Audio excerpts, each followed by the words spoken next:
What is up and welcome back, and today we have the performance review of the And1 turnaround.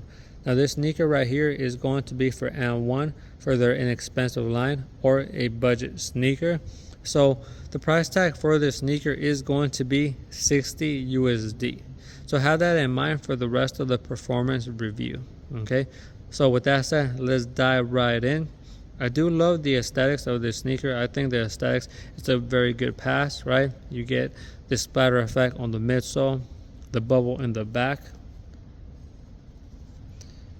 In the 90s, a lot of shoes have a transparent bubble like this. So, And1, as you know, is the street brand.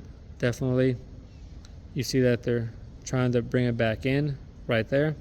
Also, you do get this TPU plate right here that extends from the ankle area sorta to the center.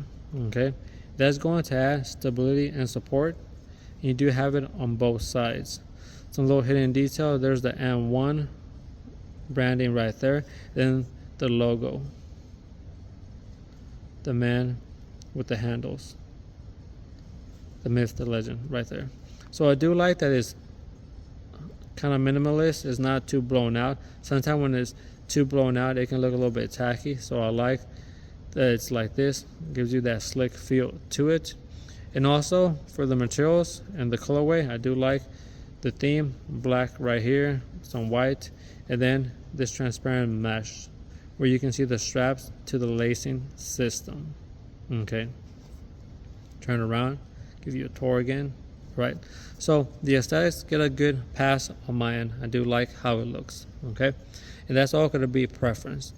Now, how did this sneaker perform for the actual performance? Okay, so I am going to say for the lockdown, I give it around a 7.5 to an 8 with the laces real tight. Okay, I was playing in this sneaker and my ankle kept on moving up and down, so it's not going to have the best lockdown, even if you tie the laces real tight. And the reason for it is because they do try to cut down on cost for the materials and budget line sneakers, and I just feel the padding they use right here is not too firm. So even though it looks somewhat thick, once you squish it, you can see it compresses a whole lot. Okay, so that's going to make it very difficult for the laces to do their job. But I understand that they're trying to cut costs, and that's just a result from that. Okay, also the tongue is going to be very thin. You can see that, so you don't get any help from the tongue as well. Okay, so that's going to cover the lockdown and the laces. Now for the materials, definitely it is thin right here in the front, so you are going to get very good breathable sneaker. You don't have to worry about the shoe getting too hot in this area. The tongue is disconnected, so you're going to get some airflow. So it is going to be a breathable sneaker from here on out. Okay, down. Now, something that surprised me a whole lot about this sneaker is going to be how it felt, the ground feel. Because I could feel the ground feel very good, very heavy right here in the front. Very surprising how good the ground feel was, especially in the front area. But I was so surprised that for the remainder of the sneaker, you don't get that good of a ground feel. And I felt it immediately after wearing other sneakers, then going to this one. And I do have other budget line where it feels more balanced from the beginning to the end. So now let's turn this detail into a positive. After you play in this sneaker for a while, you're going to start to get used to it. Your foot is going to get used to it, and also your mind. Okay, so don't think that this feeling is going to stop you from playing basketball. It's just more a tight feeling. Once you're using this sneaker for a while, then you know what the shoe is going to be good at, and maybe some stuff that it's not going to be good at. And I do want to mention that this sneaker doesn't come with an internal heel clip, so you're not going to have something that's super sturdy and firm, but it is going to have, as you can tell, I can bend this a little bit. The material is going to be a little bit stronger right here. Okay, but it's not necessarily an internal heel clip. Okay, because internal heel clips sometimes they don't even move. Okay, or they have very minimal movement. This one, as you can tell, I can push it all the way down. It's just going to be a more stronger material.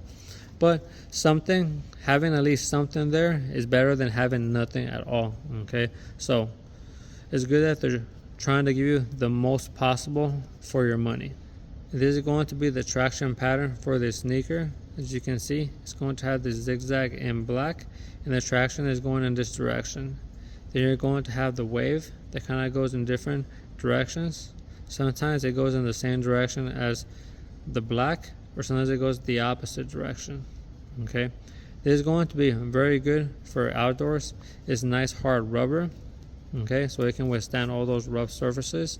But for indoors, it is going to gather dust. Okay, so make sure you're wiping from time to time, and don't look at it as being at a disadvantage because other sneakers have maybe a compound that fights off dust. Instead, as long as you're wiping constantly, you can have just as good traction, but it's going to require that you're dusting constantly. Okay, and when I used to grow up, I used to do that a whole lot, right? It's just dust constantly, make sure my traction stays on point.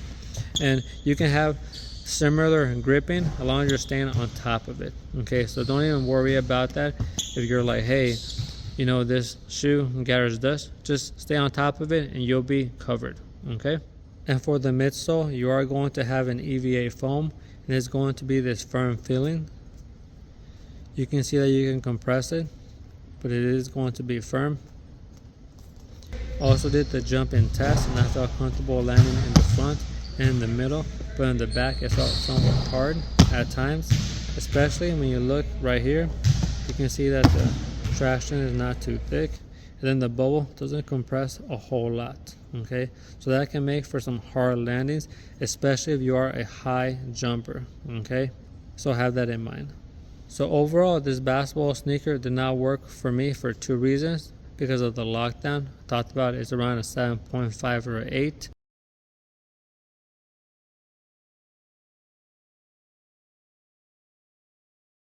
And also the ground feel. I do like it in the front, but not so much in the back. Okay, and that all can be preference. Maybe if you have a more wider ankle, it's not going to be a problem at all, or a thicker ankle.